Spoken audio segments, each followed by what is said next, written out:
Bonjour à toutes et à tous, vous écoutez Cinécast. Salut Thibaut. Salut Guillaume. Aujourd'hui on reparle de Tenet. On reparle de Tenet. On fait l'analyse de Tenet. Donc on va rentrer dans les spoilers. Si vous avez écouté notre critique, tant mieux, vous pouvez écouter ceci maintenant. Mais si vous n'avez pas encore vu le film et que vous voulez vraiment savoir ce qui va se passer et tout, on vous conseille alors d'écouter la critique sans spoiler. Ça c'est pas grave, vous pouvez avoir notre avis là-dessus, de voir le film et après d'écouter l'analyse si vous voulez un peu rentrer dans les détails avec nous, puisque tu as l'occasion de voir le film une deuxième fois entre temps. Et ouais. Décidément. Écoute, je me suis dit YOLO quoi. Il faut le revoir. Oui, c'est nécessaire. Bon, déjà, je pense que j'ai été clair dans la critique. À chaud, j'avais beaucoup aimé, mais je voulais le revoir, pour saisir certaines choses. Je pense que quand on revoit le film, en sachant comment il se passe, tu le vois un peu différemment. Et puis j'ai fait attention à des choses que j'ai pas spécialement, auxquelles j'avais pas spécialement fait attention la première fois. Et puis là, le film sort dans, au moment où vous écouterez cette critique, le film sera sorti depuis quelques jours. Là, il sort dans 2 jours. On est lundi. Et le film le travaille toujours autant. Peut-être que j'irai le revoir, mais ça j'hésite encore, le revoir sur un écran de cinéma normal. Parce qu'à mon avis, t'as beaucoup d'images en moins, et pour certaines scènes, ça doit quand même pas être la même chose, quoi. Non, c'est clair. Maintenant, donc je me tâte. Oui. Mais le film me reste et me travaille toujours. Moi aussi, je l'ai vu qu'une seule fois et j'y pense pas mal. J'y pense en bien et j'y pense en pas bien aussi. Ça reste le même avis. Dans la critique, je pense que j'avais mis 3 étoiles et à l'heure d'aujourd'hui, je reste autour des 3 étoiles. Je ne monte pas plus. Ouais. Je pourrais hésiter. Bon, après, ici, c'est pas une critique, on va être plutôt dans l'analyse. Je pourrais aussi entre les 3-4, parce qu'effectivement, je pense que Nolan a peut-être été, je vais pas dire trop loin, ça non, mais qui risque de perdre un peu de monde avec, et il a fait quelque chose de très alambiqué quand même. Donc bon, on verra bien, mais ça reste un grand film, ça c'est sûr. Mais c'est pas le meilleur de Nolan. Dans les détails, en commençant par le début, n'est-ce pas ? Et quel début ? Quel début ? Que vous avez peut-être vu, pour le coup, avant même de voir le film, vu qu'il s'agit de ce fameux prologue qui n'en est pas, vu que c'est le début du film. C'est cette scène d'opéra qui disclaimer final, même si normalement c'est indiqué dans la description et même dans le titre, ça va être full spoiler. Donc oui, là, si vous êtes encore là, un disclaimer. Ouais, mais parce que j'avais commencé ma phrase, je me suis dit, je vais faire un dernier petit rappel quand même. Bref, gros spoiler. Cette scène d'opéra que vous avez peut-être vue si vous avez vu le prologue lors de séances en IMAX de 1917 ou autre, donc depuis janvier environ. Si vous l'avez vue, elle s'arrêtait plus ou moins dès que les personnages sortaient de l'opéra et rentraient dans la camionnette. Point. Ouais. Ça coupait vraiment là. Mais vraiment dès qu'ils rentrent dans la camionnette, parce que dans la camionnette il se passe encore des choses exact qu'on ne voyait pas à ce moment-là. Donc vraiment t'as une grosse scène de baston, grosse scène d'attaque dans un opéra, ça envoie du lourd quand t'es franchement pour teaser les gens. C'était un bon teaser. Oui, et puis même pour démarrer le film, c'est très bien aussi parce qu'on a toute l'intensité du film qui va être intense. C'est 2h30 où ça n'arrête jamais. Ouais. Et là, on a justement cette scène d'opéra où c'est une sorte de prise d'otage. Entre guillemets, il y a clairement des gens qui veulent en tout cas attaquer le gouvernement, un représentant du gouvernement qui a une mallette. Qui a une excuse, pour kidnapper quelqu'un. Voilà. On ne sait pas qui c'est, on ne sait pas quoi. Non. Et dans l'absolu, on s'en fout un peu. Exactement. Bien que le contenu d'un sac qu'il a déposé au vestiaire soit intéressant. Tout à fait. Vu qu'il s'agit d'un des éléments de ce fameux algorithme dont on va reparler. Très bientôt. Oui. Je sais pas quand dans cet épisode on va en reparler, mais on va en reparler. Et donc du coup arrive John David Washington, qui lui est un flic américain, membre. Oui, alors il y a des gens qui ont infiltré les forces de l'ordre qui vont régler le bazar, quoi. Et donc il est là bien habillé dans son combi, il regarde par la fenêtre du combi quel est le badge des soldats des policiers qui sont envoyés au fourneau. Exactement. Et hop, ils mettent le même badge sur leurs épaules et ils sortent du fourgon direction l'opéra. Et on se rend bien compte qu'ils sont pas la même mission que les policiers. Non. hyper calibré, hyper précise. Il y a rien qui dépasse, mais il se passe quand même un événement intéressant lors de cette première scène. 2 éléments intéressants, mais le premier, c'est que normalement, ils ont récupéré le gars, ils ont récupéré le contenu de son sac qui était au vestiaire. Normalement, hop, c'est point de rendez-vous et en style. Extraction. Et là, le personnage de John David Washington, qui, on le rappelle, n'a pas de nom dans le film, si ce n'est le protagoniste. Oui. Et là, donc, le protagoniste décide de retirer toutes les bombes, tous les explosifs mis dans le parterre, et qui vont donc tuer le public, histoire d'aller foutre les explosifs à un endroit un peu plus sécure, entre guillemets, en tout cas un peu moins, qui risque moins le carnage. Oui. Et donc ça donne déjà une indication sur le personnage du protagoniste, Qui a un grand cœur. Voilà. Qui est un sauveur, quoi. Hein. Exactement. On va dire ça comme ça. En tout cas, qu'il n'aime pas les dommages collatéraux. Non, tout à fait. Mais donc voilà, il récupère le colis. Oui, mais deuxième événement dont il faut parler avant, c'est que au moment où il retire les explosifs, quelqu'un le menace d'une arme et il est sauvé par quelqu'un. On voit un impact de balle dans un bout de mur ou de siège devant lequel John David Washington est, enfin devant lequel le protagoniste est. Donc on comprend que quelque chose va se passer, parce qu'à ce moment-là on ne sait pas encore. Mais donc c'est une première balle inversée qui est tirée. Et puis le type qui le menace meurt parce que quelqu'un l'a sauvé. Et cette personne se retourne et part. Donc il n'y a plus d'interaction, enfin il n'y a pas d'interaction particulièrement mystérieux sauveur, avec ce sauveur. Bon, maintenant qu'on est en full spoiler, je le dis direct, il s'agit d'un personnage qu'on va découvrir dans le film bien plus tard. Oui. C'est le personnage de Robert Pattinson, Neil. Exactement. Et on le comprend qu'à la fin, ça. Exactement. Pour ceux qui ont fait attention. Parce que sur son sac, à l'arrière, le personnage de Neil a une espèce de languette, de lanière orange. Mm-hmm. Voilà. Et donc on reconnaît cette lanière orange sur ce personnage-là dans cet opéra qui ne montre pas son visage du coup. Oui, on reconnaîtra cette lanière 2h15 plus tard. Et ça, il faut l'avoir vu 2 fois pour le savoir parce que la première fois, on n'a absolument aucune idée de qui c'est. Et ben, quand j'ai été le revoir, il y a quelqu'un qui m'a dit l'avoir repéré tout de suite, quoi. J'étais waouh. Ah oui, d'accord, faut être attentif aux détails alors, parce que c'est pas comme s'il faisait un zoom sur la lignette non plus. C'est ça, c'est pas un vrai pay-in dans le sens où c'est vraiment un détail à ce moment-là. Exactement. À ce moment-là, c'est filmé comme un détail et pas comme un truc qui fait plus tard, où on te fait plus un zoom. Enfin bref, fais attention à ça parce que ça va revenir plus tard. Oui, voilà. Là, pas du tout. C'est vraiment, faut faire plus attention parce que c'est un peu en coup de vent. Et enfin, en coup de vent. Voilà, t'as 2 secondes sur le type qui court, quoi. Donc ça va vite. Et effectivement, on comprend à la fin du film que c'est le personnage de Robert Pattinson qu'il a qu'on sauvé, ne connaît pas encore. Mais de manière inversée, bien sûr, puisqu'il a récupéré une balle. C'est ça. C'est là toute la subtilité du film, c'est que lui, ce personnage-là, à ce moment-là du film, est déjà inversé. Mais ça, on ne le sait pas forcément. On a l'impression, pendant tout le début du film, que tout se passe en avant, entre guillemets. Mais on va pas déjà se lancer, je pense qu'on fera ça quand on aura fini globalement la chronologie du film. Vous comprenez pourquoi est-ce qu'il y a une balle inversée par Robert Pattinson, si vous avez vu le film, c'est parce que lui, forcément, est inversé. Mais je pense qu'une fois qu'on aura parlé globalement de la chronologie du film, on reparlera vraiment du concept des différentes chronologies. Voilà. Exact. Des différentes temporalités. Parce qu'il y a des choses à dire. John David Washington se retrouve en fait le protagoniste berné. Le protagoniste se retrouve berné puisqu'il est directement pris, capturé, j'ai envie de dire, et menacé. Quand il s'échappe, il est capturé directement parce qu'il est dans la mauvaise camionnette. La mauvaise camionnette. Il est directement pris et on lui dit voilà, on sait ce que tu veux faire, etc. Donne-nous les informations et entre guillemets sabotage ton opération. Et lui est pas d'accord du tout. C'est un bon gars et il fait ce qu'il doit faire dans le protocole. Il avale une pilule.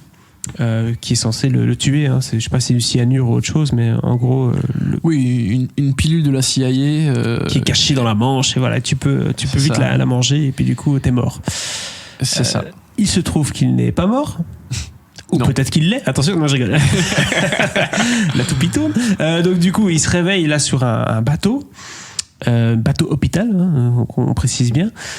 Et là, directement, on lui dit écoute, voilà, tu es quelqu'un de la CIA. C'était un peu un test pour voir si tu étais vraiment le bon gars jusqu'au bout et que tu allais te taire jusqu'au bout. Et on lui explique déjà un peu le principe de Tenet à ce moment-là. Tu viens de faire une espèce de. Pas de lapsus, mais bref, je ne tombe pas sur le mot. Mais. Le mot Tenet, on a vu le film en VO. Oui. Le mot Tenet en français est traduit par le mot principe. Bah voilà. Donc tu as dit le principe de Tenet. C'est un principe. Voilà. Le principe du principe. Exactement. Et donc il lui explique un peu que visiblement il y a un grand conflit et que ce mot-là, Tenet, et ce geste, donc il fait un geste, forcément nous on le fait avec la main mais vous pouvez pas le voir, c'est entrelacer les deux mains avec les doigts. Exactement. Avec les pouces relevés comme ça. Voilà. Donc cette espèce d'entrelacement du temps, vous avez compris, est clairement quelque chose qui va redéfinir l'avenir et que le futur a un impact sur le présent et le présent peut avoir un impact sur le futur. Bref, il y a quelque chose qui se trame. Ouais. Et il va rencontrer à ce moment-là Clémence Poésy qui va lui expliquer un petit peu le pourquoi du comment. Ouais, alors avant de rentrer, je vais faire une parenthèse. Vas-y. Parce que quand le film a été annoncé, voilà, prochain film de Christopher Nolan, le titre Tenet, bam. Les gens ont commencé à parler de différentes théories, de trucs, parce que le mot Tenet vient bien de quelque part. Oui. Ça vient du carré Sator, qui est un carré découvert à l'Antiquité à Pompéi. À côté de la côte amalfitaine. À côté de la côte amalfitaine, effectivement. Gros clin d'œil. Oui. Un carré dans lequel on retrouve 5 mots qu'on peut lire de gauche à droite comme de droite à gauche. Le premier mot du carré Sator est le mot Sator. Premier élément, Sator, c'est le nom du méchant du film. Exact. L'oligarque russe. Deuxième mot, opéra. Bah tiens, la scène d'intro se déroule à l'opéra. C'est pas Arepo peut-être. Troisième mot, Tenet. Quatrième mot, Arepo. Effectivement, dont on va bientôt parler dans la chronologie qui nous occupe maintenant, même si en vrai c'est vraiment un détail là pour le coup. Et cinquième mot, Rotas, aussi un mot qui est le nom d'une entreprise pour le coup, dont on va parler un peu plus tard. Mais donc voilà, globalement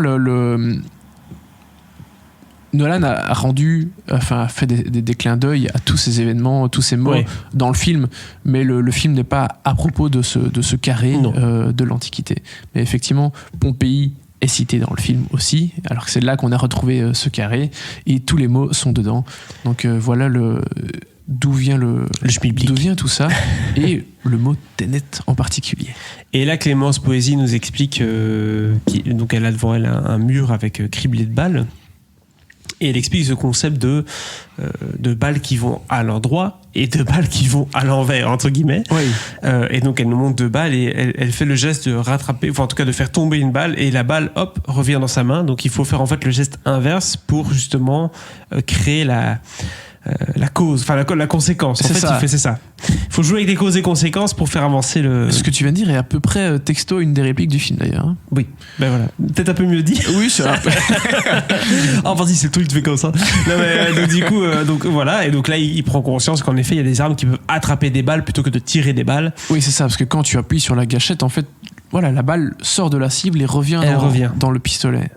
Exact, il y a des objets qui sont inversés. Et elle montre d'ailleurs plein d'objets et elle dit que c'est des débris d'une guerre à venir. Oui, parce que c'est tous des objets inversés. Juste des armes inversées, ça peut ne pas être si grave que ça. Pas de quoi affoler, pas de quoi paniquer et dire Troisième Guerre mondiale. Mais le problème qui se pose, c'est que ce concept de temporalité inversée peut être applicable à plein d'autres choses. Exact. Et là, ça se corse. Oui, parce que du coup, c'est vrai que si on retrouve plein d'objets comme ça veut dire que les gens, entre guillemets, du futur nous envoient des choses, des signaux, entre guillemets, de ce qui pourrait arriver. Et ils peuvent même avoir une influence sur le cours des choses actuellement. Exactement. N'est-ce pas ? Donc on continue à partir de là. Qu'est-ce qui se passe juste après ? Oui, donc il est envoyé pour sa première mission. Il y a toute une séquence dans une éolienne en plein milieu de la mer du Nord où il fait des pompes, des tractions sur une échelle. Exactement. Un peu jaloux. Et donc du coup, il est envoyé après en Inde. Et là, tu peux nous éclairer parce que je me rappelle plus des noms des protagonistes. Le truc de l'éolienne, c'était avant qu'il rencontre Clémence Poésy. Ah d'accord, il y a l'éolienne puis Clémence Poésy et puis l'Inde. Et là, il est envoyé en Inde pour rencontrer justement le personnage interprété par Dimple Kapadia. Oui, alors en fait, l'idée c'est que pour retrouver qui a inversé les armes et les balles, les munitions, le but est de retrouver qui est le vendeur des armes. Exact. Donc en regardant l'alliage des balles, etc., il va retrouver qui est le vendeur, qui est effectivement un Indien, ou plutôt une Indienne, Priya. Et donc, pour la rencontrer, il va devoir ils sont au perché dans une tour, bien gardée, en Inde. Et donc, du coup, là, il va devoir. Mais il va demander de l'aide. Redemander de l'aide à quelqu'un qui n'est autre que Neil, donc Robert Pattinson. Exactement. Qu'il rencontre et ils discutent ensemble du plan qu'ils vont mettre sur pied. Et là, on a cette scène où, justement, il monte dans l'immeuble. Et ça, c'est bizarre parce que c'est vrai que, ayant vu les bandes annonces et m'attendant à voir des choses inversées, j'ai cru qu'en fait, il y avait déjà une inversion à ce moment-là parce qu'ils sont allongés, ils attachent un câble et le câble les tire en haut, donc c'est logique qu'ils montent. Mais la manière avec laquelle ils montent, on a l'impression qu'ils se sont jetés de la tour en fait. Et je me dis c'est trop bizarre, c'est pas possible, c'est inversé. C'est pas... Et tu m'as dit encore maintenant, toi qui as vu le film 2 fois, que non, ils sont pas inversés à ce moment-là, ils avancent bien vers la tour. Ouais, parce que le filin les tire vraiment vers le haut. Je trouve que c'est une scène très cool. Ouais. Malheureusement, j'ai trouvé un poil trop courte. Alors ça pouvait pas durer plus, mais non, mais tu parles un autre plan, un autre angle. Tu parles de quand ils arrivent dans la tour, de vue. Et non, vraiment le moment où ils montent. D'accord. Un autre angle de vue et peut-être 1, 2, max 3 secondes en plus, ça aurait pu être sympa. Et là, c'est vrai que ça se termine très très vite, malheureusement. Mais bon, voilà, la scène est très cool et je n'ai pas gâché mon plaisir non plus. Voilà, donc ça c'est assez rapide, on voit tout leur professionnalisme, ils arrivent, boum boum, de balle à gauche, à droite, et directement ils peuvent discuter avec Priya, qui leur explique gentiment qu'en fait, il n'y a pas que eux qui sont mêlés à cette histoire de balles et d'achat d'armes, il y a en fait un oligarque russe qui s'appelle Sator, qui lui est un peu le grand patron de cette opération-là et qu'il faudrait plutôt aller creuser chez lui pour avoir des informations sur cette fameuse balle et sur cette inversion. Ouais. Vas-y, reprends le relais. Là. Alors ensuite, il y a la scène avec Michael Caine. Oui, la petite scène de restaurant avec Michael Caine. Tout ça pour avoir la carte bleue de la CIA. Oui, c'est vrai. Non, mais alors, l'idée est donc de rencontrer cet oligarque russe via sa femme, qui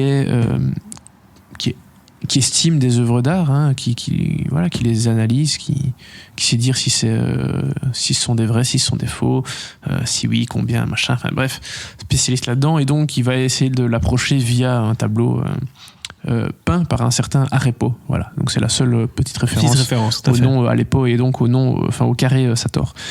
Il va la rencontrer dans un restaurant rencontre qui va donner lieu à une belle scène de baston dans les cuisines du restaurant parce que les gorilles Non, c'est pas dans celle-là, je pense. Les gorilles de Monsieur Sator sont là. Non, ça c'est la scène. C'est pas la scène où il va au restaurant et il y a sa femme qui est là ? Non. Ok. Hein, comment ça ? Oui. À un moment donné, plus tard, donc juste après, il va voir la fille à la sortie de l'école, etc. Oui. Et il sympathise avec elle. Et à un moment donné, il va la voir avec son tableau justement dans ses ateliers. Elle analyse le tableau. Elle dit oui, ok, on va en manger un bout, on va en discuter ce soir. Et là, elle va au restaurant avec lui. Elle lui dit c'est un faux ton truc, c'est quoi cette histoire, tu t'es fait berner ou autre. Et là, il lui fait comprendre ses intentions qui sont entre guillemets de se rapprocher de son mari. Sûr. Et là, il y a des types qui arrivent et qui s'assient à table et qui disent qu'est-ce que tu fous là toi. Je croyais que tu parlais de la scène avec Michael Caine. Ah non. Ok, d'accord. Non, on est plus Michael Caine. On est plus loin. Oui, on est plus loin. Voilà, j'ai fait le débrief de ce qui s'est passé entre temps. Michael Caine, ça dure 30 secondes. Il joue juste un politicien qui va lui dire comment faire. Et donc, il se rapproche de Catherine, Elisabeth Debicki, comme on disait. Ils arrivent au restaurant. Elle comprend ses intentions. Elle est plutôt d'accord avec ses intentions parce que. Et lui comprend qu'elle est un peu au griffe, à la merci de son mari. Et donc il y a un deal à faire là. Tu peux m'aider, je peux t'aider. Exactement. Voilà, on va s'arranger entre nous. Mais là, il y a des gorilles qui arrivent et qui l'empêchent de terminer son repas. Ouais. Mais le protagoniste s'en sort. Très très bien même. Dans une scène de baston bien physique. Ouais. Et là, on sent que John David Washington, il a quand même la carrure, la physicalité pour faire des bonnes scènes d'action. Il envoie du pâté. Exact. Donc voilà, ça c'est cette scène-là qui est plutôt pas mal, bien filmée forcément. Et à la fin, elle se rend compte que concrètement, elle est le garde du corps qui va conduire le personnage de Catherine, lui dit c'est bon, il n'y a aucune chance, tu vas voir, il va être complètement défoncé ton mec là. Et il arrive et il se rend compte qu'en fait lui, il est sérieux, il y a moyen qu'il se passe quelque chose, très clairement. Exactement. Et puis je pense qu'on arrive déjà presque aux scènes à l'aéroport d'Oslo, quasiment. Oui. On arrive aux scènes. En tout cas, ils vont visiter. Il se passe tellement de choses. Il y a les francs ports, les ports francs, les ports francs. Parce Voilà. qu'ils doivent du coup aller voir les œuvres d'art, Exactement. les vraies, pour le coup. Et pour ça, en fait, ils doivent en effet se rendre dans un tax-free, entre guillemets. Je savais pas que ça existait, ça, d'ailleurs, dans le film. J'ai pris connaissance de ça, donc des dépôts. Qu'on appelle les ports francs. Des ports francs, voilà. oui, tout à fait. Qui sont gérés par cette société qui s'appelle Rotas. Donc, dernier clin d'œil au carré Sator. Et donc là, ils vont mettre un plan bien starbé pour aller récupérer tout ça et voir ce qui se passe. Parce qu'ils découvrent qu'il y a quand même une anomalie dans le port franc. Au niveau des proportions des pièces, ça ne colle pas. Exactement, il y a un truc qui va pas. Ouais. Donc ils décident d'aller dans ce dépôt, mais forcément c'est un dépôt qui est hyper bien gardé. Il y a des systèmes de sécurité. Dès qu'il y a un problème, il y a tout qui s'enclenche. Il n'y a pas d'arrosoir ou autre qui coule parce que forcément il y a des œuvres d'art. Par contre, il y a une espèce d'oxygène. Enfin justement, ils enlèvent l'oxygène de la pièce en 10 secondes, quoi. Donc en gros, t'as intérêt à partir. Là, c'est un peu le côté braquage du film, quoi. Comment est-ce qu'on va faire pour mettre ça en place avec Robert Pattinson, enfin Neil. Et donc du coup, ils apprennent à faire de l'apnée, tout simplement. Ouais. Et ils arrivent du coup dans cet entrepôt-là. Et là, autre fait, ils arrivent, dans la dernière salle où il est censé avoir le colis qu'ils sont censés récupérer, mais des impacts de balles, c'est la fameuse scène qu'on voit dans la bande-annonce, où ils se disent, tiens, il y a quelque chose ici qui n'est pas encore arrivé. Et là surgissent deux paracommandos, j'ai envie de dire. Presque. C'est la première vraie confrontation, en tout cas, c'est le premier vrai moment où on découvre vraiment ce que c'est cette temporalité inversée. Parce qu'avant, le petit impact de balle à l'opéra, c'est mignon. Mais ici, voilà, on est vraiment confronté au truc. Et c'est pas évident à comprendre. Là, c'est... Ça va. Parce que, mais le truc, c'est que chacun des personnages, en fait, va vers l'avant. Mais en tant que spectateur... Donc, chacun dans sa propre temporalité va vers l'avant. Mais quand les deux se confrontent, en fait, t'as l'impression qu'il y en a un qui va vers l'arrière. Exact. Donc c'est assez ça qui est assez surprenant au début quand tu vois ça, quoi. Mais en fait, on part du principe que tout le monde avance vers l'avant dans le temps. Peu importe, même si tu reviens dans le passé, tu avances quand même en avant. C'est ça. Exactement, donc c'est ça le truc du film. D'habitude, quand on retourne vers le futur, on passe 20 ans en avant, mais on passe aucune seconde de ces 20 ans. Tandis que là, si tu retournes 20 ans en avant, tu vas retourner 20 ans en avant, quoi. Mais à l'envers. Ça va te prendre presque 20 ans. Exactement. Ça va te prendre 20 ans. Toi, tu vas avancer à l'endroit, mais tout va avancer à l'envers dans le monde. Exactement. Donc c'est ça le principe de Tenet, en fait. Ouais. Et en fait, globalement, ce qu'ils découvrent dans le port franc, c'est une espèce de portail, on va dire ça comme ça, de machine qui permet d'aller dans d'aller dans la temporalité opposée, c'est-à-dire dans la temporalité inversée.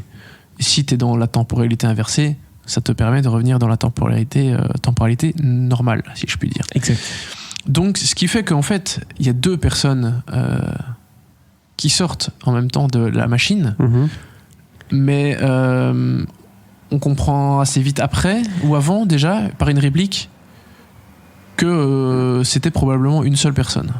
Bah oui, et puis il y a aussi Robert Pattinson, le personnage de Neil, qui à un moment donné est pourchassé, en tout cas il pourchasse quelqu'un. Parce qu'en fait, il faut pour bien comprendre le fonctionnement de cette machine, c'est que il y a deux pièces différentes. Donc la porte, c'est comme s'il y avait deux portes avec un mur entre les deux côtés de la porte, quoi. Et donc Neil est d'un côté, le protagoniste est de l'autre, et donc tous les deux vont faire face chacun au même moment au personnage qui va sortir. Neil va faire sa course-poursuite et puis va arracher le masque, la cagoule de la personne qu'il poursuit, et puis il va s'arrêter. On suppose qu'il le reconnaît, et pendant ce temps-là le protagoniste se bat avec l'autre qui à un moment va s'échapper, parvenir à s'échapper, voilà.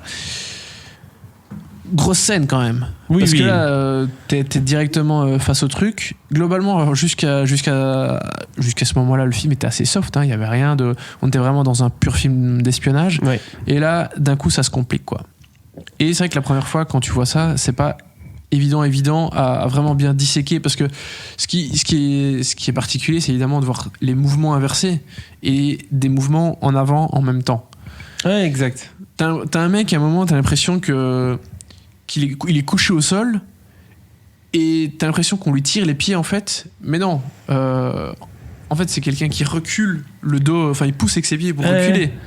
Mais voilà, donc t'as ce truc en même temps, c'est vraiment très particulier. C'est très bizarre à voir et c'est très. Allez, comment dire, les yeux sont pas habitués à voir ça, quoi. On est assez vite choqué par ce qu'on voit. Enfin, choqué, c'est pas du tout habituel, et donc c'est presque. J'avais dit Gérbon la fois passée, c'est pas Gérbon, mais c'est vrai qu'on est. Pas à l'aise, quoi. C'est pas du tout une vision. C'est pas naturel. Exactement. Et donc c'est vrai que c'est bizarre. Mais est-ce qu'on parle déjà du contre-pied de cette scène? Oui, allons-y, parce que si on fait événement, ça va durer pour 2 heures. Hein, mais en gros, très concrètement, cette scène-là, on la voit 2 fois dans le film. Oui, on comprend 1 heure plus tard que l'agresseur, entre guillemets. Oui, les 2 commandos sont effectivement une seule et même personne. C'est le protagoniste lui-même. Exactement. Donc qui est revenu, entre guillemets, dans le temps, à ce moment précis. Exactement. Et qui, du coup, va faire face à lui-même dans une scène de combat, dans les 2 sens. Du coup, on la voit dans les 2 sens, cette scène. Exactement. Et ce qui est... Alors, la dangerosité de retourner... Alors, techniquement, c'est pas un retour dans le passé en tant que tel, hein, vu que c'est un temps inversé. Évidemment, tu ne peux jamais te croiser... ton toit, les yeux dans les yeux, ça c'est compliqué. Exactement. Non, ça, ici évidemment il est cagoulé, donc heureusement tout se passe bien, et c'est évidemment pour ça que le personnage de Robert Pattinson, Neil, s'est arrêté au moment quand il a poursuivi le type. C'est qu'il a retiré sa cagoule et il a vu qu'en fait c'était son pote. Alors on va pas encore rentrer dans tous les détails à ce moment-là. Pourquoi est-ce que Neil à ce moment-là ne lui parle pas en disant tiens, j'ai vu un truc louche? Exactement. C'est qu'en fait le personnage de Neil, même si dans des scènes avant le personnage du protagoniste lui explique ce qu'est ce truc de temporalité inversée, en fait il est déjà au courant de ce truc de temporalité inversée depuis très longtemps. Voilà. Et ça, on le découvre à la fin du film. On abordera cette partie quand on abordera les scènes finales. Mais globalement, ils ont dû retourner dans le passé pour qu'on comprenne bien. Pour, d'une part, sauver le personnage d'Elisabeth Debicki qui se fait tirer dessus à un moment. Donc voilà, ils vont essayer de la soigner. Et en tout cas, de ralentir. En fait, en la ramenant dans le passé, ils vont ralentir sa blessure. Et du coup, elle va se retaper. Voilà. Et donc ça, d'une part, il y a ça. Et puis d'autre part, l'objectif est de retrouver la fameuse portion de l'algorithme qui manque. Alors l'algorithme, il faut y aller, parce que sinon... faut y aller, L'algorithme, c'est comme un algorithme informatique, sauf que ils l'ont matérialisé, on va dire ça comme ça. Donc c'est une espèce de... plusieurs petits blocs comme ça. Je peux pas dire que c'est une espèce de bombe, de machine, c'est une espèce d'artefact, on va dire ça comme ça, qui globalement pourrait détruire le monde. Et donc il faut rassembler toutes les parties de l'algorithme pour faire en sorte qu'il fonctionne. Donc voilà, le fait de retourner dans le temps à Oslo à ce moment-là a donc ces 2 objectifs, de sauver Elisabeth Debicki et de retrouver une des parties de l'algorithme qui a été perdue dans une scène plus tard, et donc en Estonie, à Tallinn. L'objectif forcément du méchant du film, qui est Sator, on va en parler maintenant tout de suite, c'est que lui est le big bad guy qui possède justement tout l'algorithme dans une vie future, hein. Et donc il est susceptible, de par ses connaissances et de par sa compétence à pouvoir revenir à chaque fois dans les temporalités, etc., de mettre à mal le monde entier de par sa simple personne. En fait, le truc, c'est que dans le futur, tout ne se passe pas bien, et que donc, pour que ça se passe mieux, il faut faire des choix radicaux dans le passé. N'est-ce pas? Pour faire, voilà. Et donc pour raison pour laquelle il veut cette bombe, etc. Et donc c'est là tout l'intérêt du film, c'est d'essayer d'éliminer cet homme, mais de l'éliminer au bon moment, parce que si on l'élimine trop tôt, il pourra se rendre compte de quelque chose et éventuellement inverser et tout, et essayer avoir un impact de nouveau sur le présent. Et si on l'élimine trop tard, peut-être qu'il aura déjà fait exploser quelque chose dans le futur. Enfin voilà, il y a cette espèce de danger, quoi. Et il y a cet élément qui arrive plus tard dans le film, qui est que en fait sa mort déclenche les événements. Exact. Donc il peut pas mourir n'importe quand. Il doit vraiment mourir au bon moment, parce que sinon il va pouvoir avoir un impact sur le cours des choses. Et donc ça, c'est vraiment la petite bombe à la fin du film, entre guillemets, c'est le TikTok pendant toute la deuxième moitié du film. Deuxième moitié du film qui est marquée au moment où justement notre héros principal décide de retourner dans cette machine, d'aller dans cette machine et du coup vivre les événements inversés. Et là, ça devient compliqué, hein, parce que il y a une phrase qu'il répète tout le temps pendant le film, c'est que ce qui est fait est fait. Tu peux pas changer le passé. Oui. Mais en même temps, l'objectif du méchant est de changer le présent, enfin. Donc, pour les gens du futur, c'est comme s'il changeait le passé. Exact. Je trouve que, en fait, plus le film se complexifie, plus j'ai l'impression qu'il y a des espèces de failles ou de choses qui clochent un peu, tu vois. Quand tu rentres vraiment dans le détail des trucs, tu te dis, ouais, mais en fait, ça, c'est pas possible, ça, c'est bizarre. Et c'est comme à un moment, le personnage de Neil et du protagoniste discutent et il explique le paradoxe du grand-père. C'est que si tu vas dans le futur et que tu tues ton grand-père, comment pourrais-tu être né dans le passé, alors que ton grand-père est mort? Donc comment pourrais-tu revenir dans le passé pour tuer ton grand-père si tu n'existes pas? Bref, c'est ce qu'on appelle le paradoxe du grand-père. Oui. Mais tout le film, c'est un peu ça.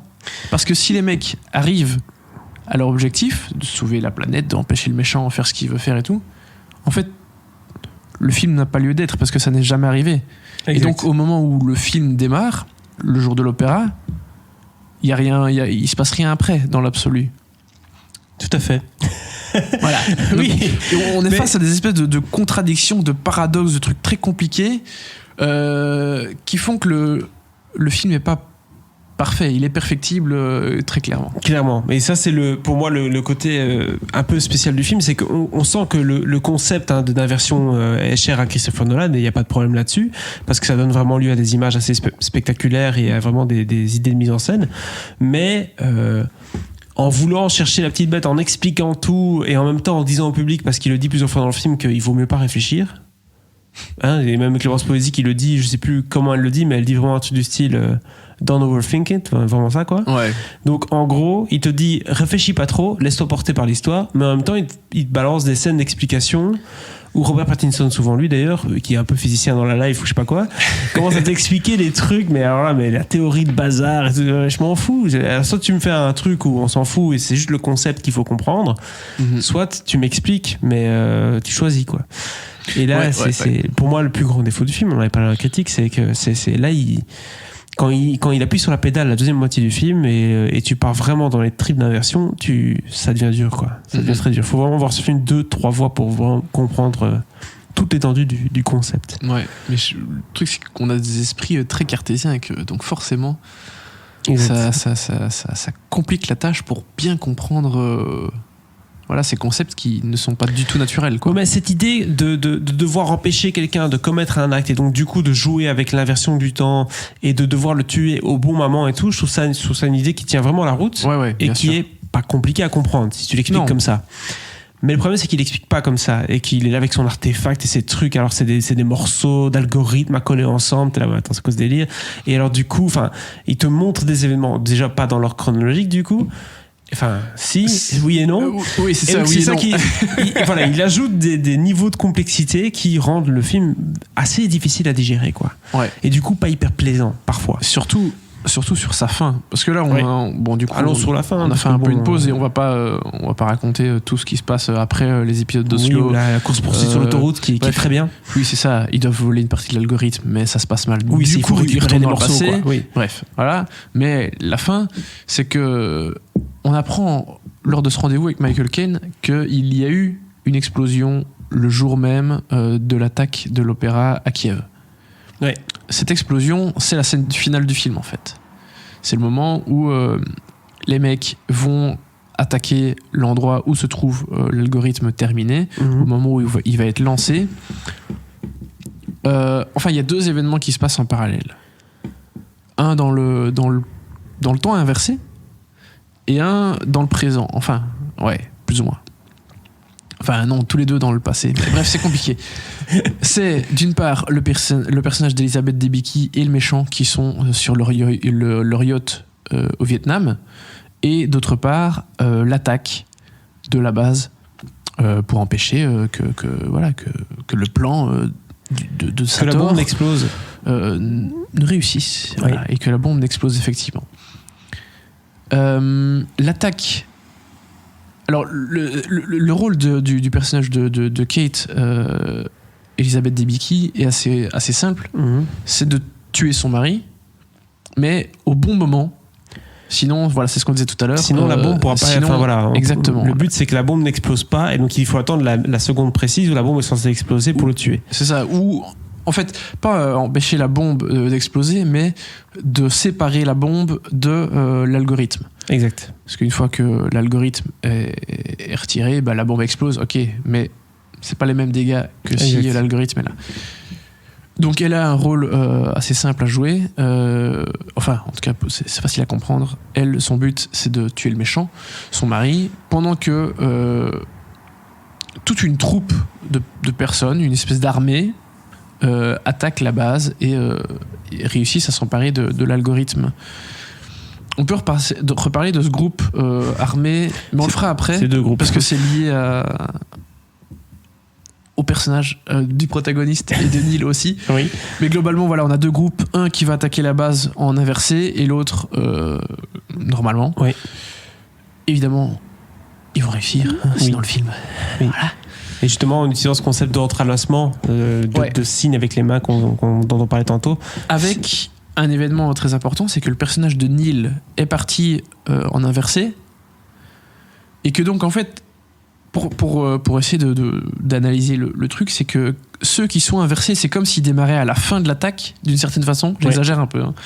Je caricature. Et les autres au début. Et qu'à un moment, ils vont se croiser, mais ils vont revenir au même point. Voilà. C'est un concept qui est hyper intéressant, qui n'est pas hyper exploité parce que l'attaque ne dure que 10 minutes, mais qui est bien exploité à un moment, c'est à la moitié de l'attaque, à 5 minutes, où il y a une espèce de tour qui est détruite, qui va se reconstruire et être détruite immédiatement après. Parce qu'il y a une équipe qui va tirer dessus, enfin bref, et l'autre va avoir aussi une action dessus. Bien sûr. Et donc c'est le seul moment un peu vraiment d'interaction pure entre les deux équipes. Et ça, c'est assez intéressant, c'est bien foutu. Et voilà, c'est un joli moment de spectacle. Donc c'est assez sympa, mais voilà, c'est dommage que ce concept même n'ait pas été plus exploité que ça.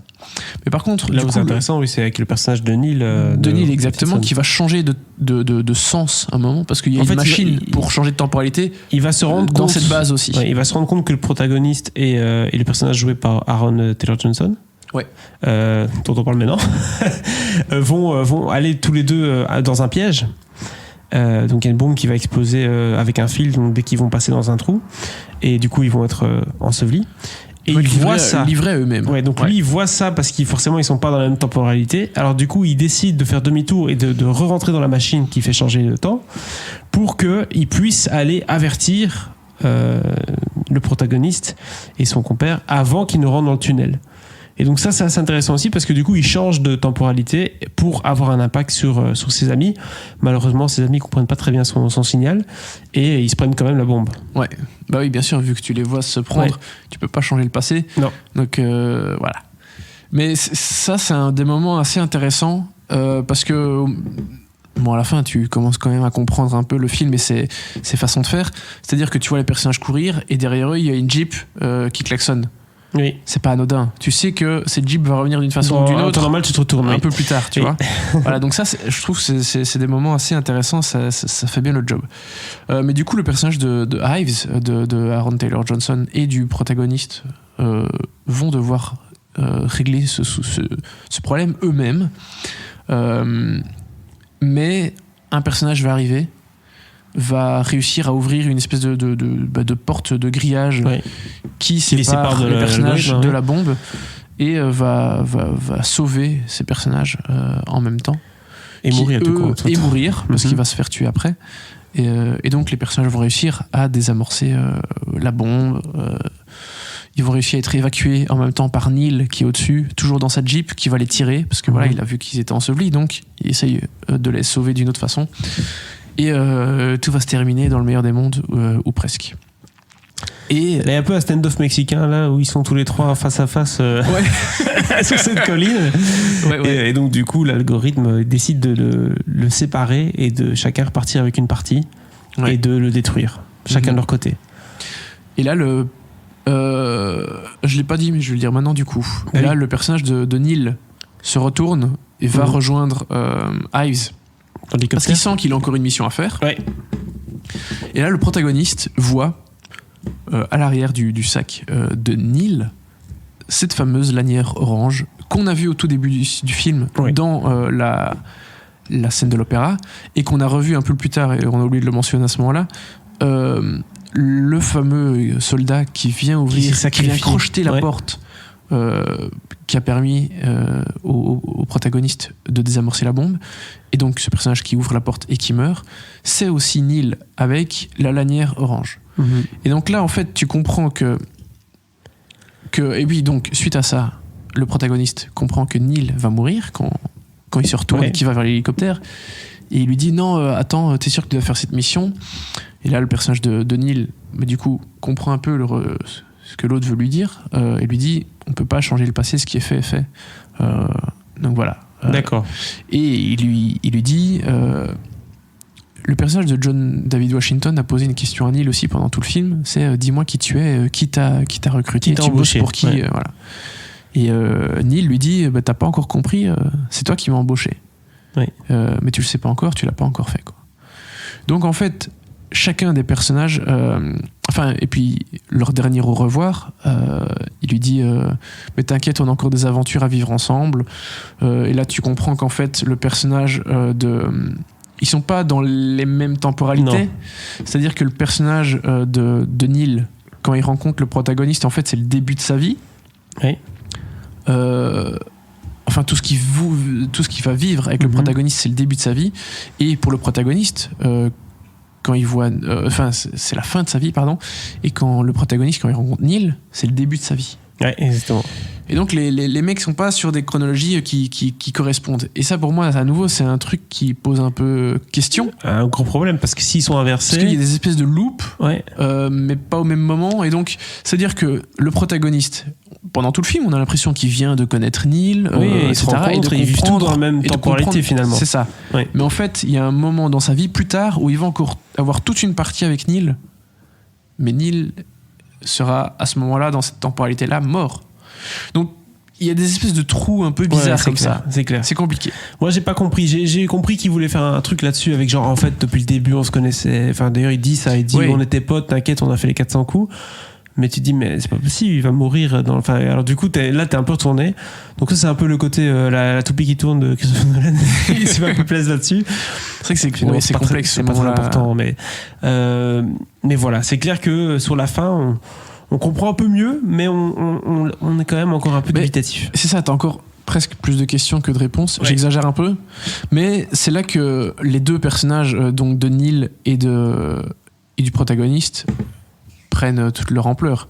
C'est-à-dire que le protagoniste, globalement, c'est un mec qui en fait, tous les deux, pendant tout le film, globalement, le personnage de Neil sait plein de choses, mais tu sais pas quoi.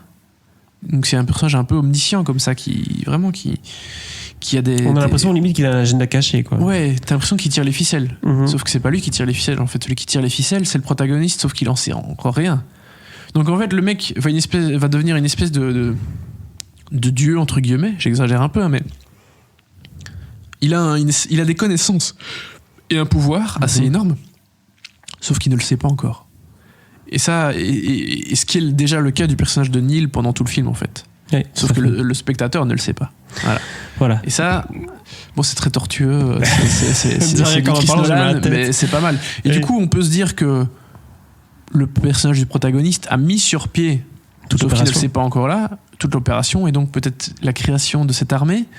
En tout cas, il y a plein de personnages qui bossent pour lui, mais qui ne le savent pas forcément. Genre le personnage de Priya, qui a encore une scène sur la fin, où en fait elle sait. En fait, tous les deux, c'est ce qu'il lui dit. Le protagoniste dit ça à Priya à la fin. En fait, on bossait tous les deux pour moi, mais on le savait pas. Voilà, globalement. Et du coup, vu que lui est en possession de cette information-là, il est capable de prendre des décisions et du coup d'avoir un impact sur les gens. Enfin, donc c'est ça aussi. En fait, il prend un peu le rôle du oligarque, c'est-à-dire qu'il a un espèce de pouvoir suprême parce qu'il est dans la chaise du pilote, quoi. Ouais, c'est ça. Et tandis que pendant tout le film, c'était l'oligarque qui était justement dans cette chaise de pilote qui pouvait influencer tout le monde parce qu'il savait concrètement ce qui allait se passer demain ou hier, quoi. Ouais. Donc il avait vraiment un contrôle total. C'est clair.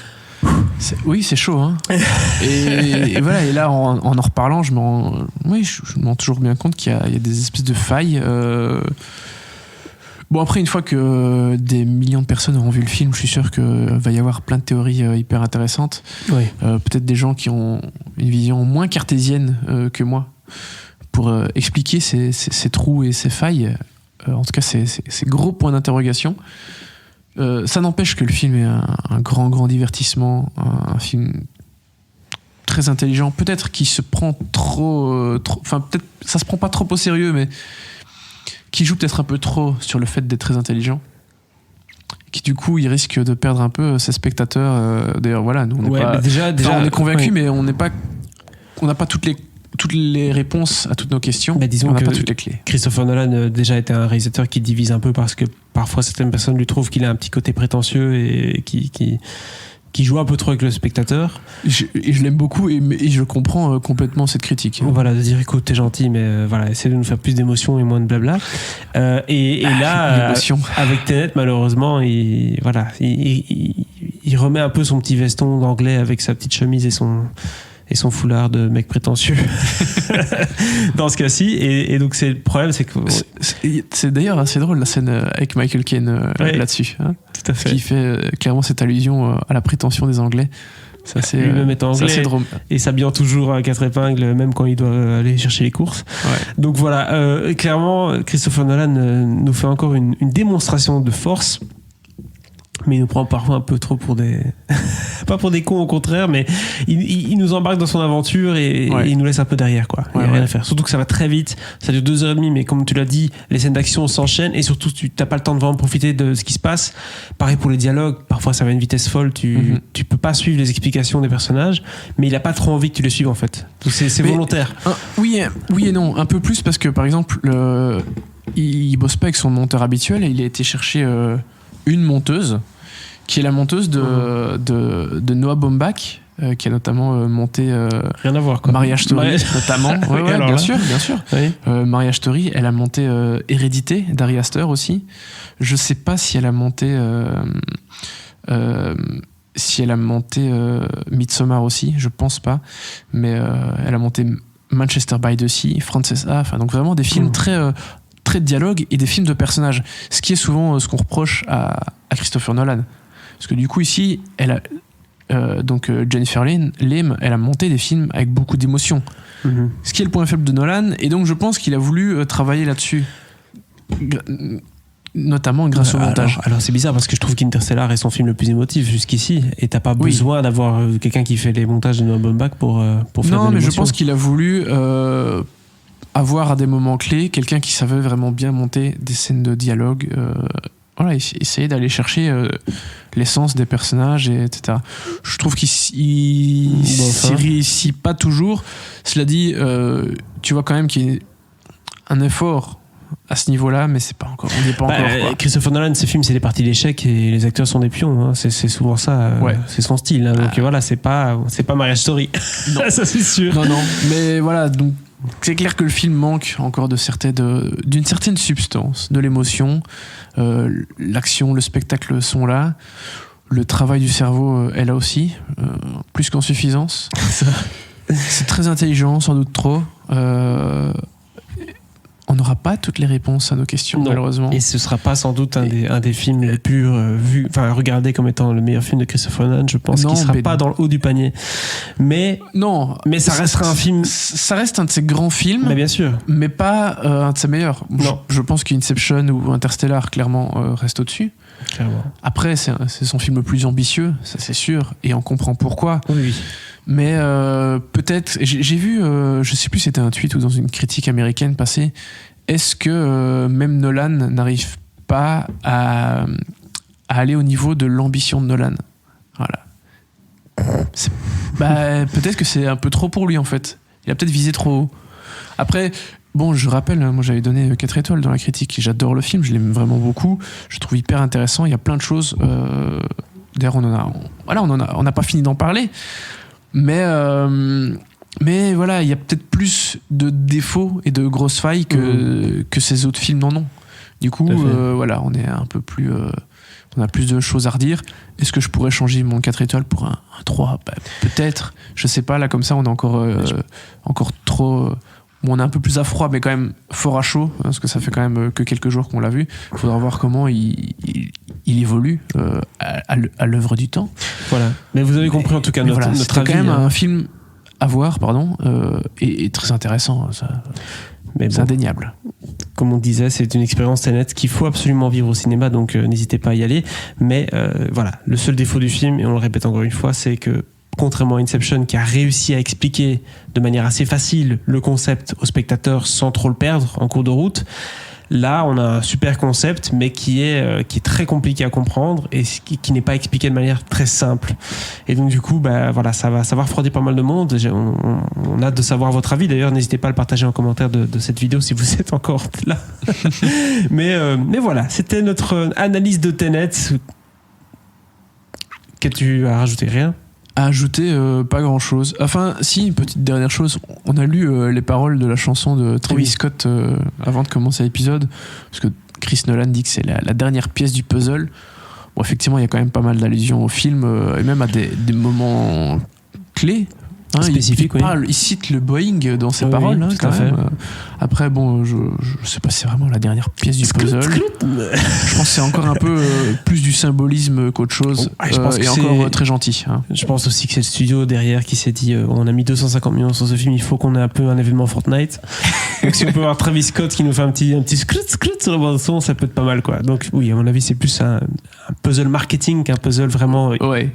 Je pense qui a du sens pour le film. Je pense pas qu'il a pensé à Travis Scott en écrivant le film, quoi. Non, ça c'est voilà. Sûr. C'est tout pour notre analyse de Tenet. Comme j'ai dit, n'hésitez pas à vous abonner au podcast et surtout à donner votre avis dans les commentaires. On a hâte de savoir un peu ce que vous avez pensé de ce film-là, si vous avez compris ou pas Tenet et pourquoi vous l'avez aimé.